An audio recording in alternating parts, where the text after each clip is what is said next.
In 2025, if you're asking, should I learn Power BI or Excel? You're already ahead of the curve because data is the new currency, and knowing how to use it can make or break your career. I started with Excel. Like most of us do, it's flexible, powerful, and everywhere. Budgets, trackers, reports. Excel is the OG.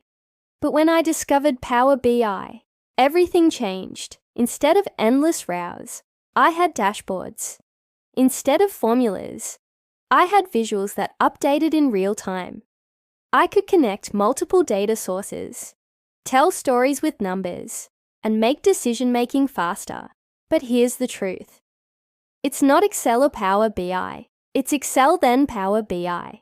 Excel teaches you the fundamentals, formulas, logic, cleanup.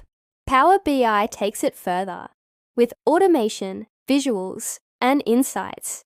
In 2025, the people who grow fastest are the ones who combine both. They're not tech geniuses. They're smart learners. And the best part, both tools are free to start with. So don't waste time choosing. Start with what you know, then level up. Your data skills will thank you.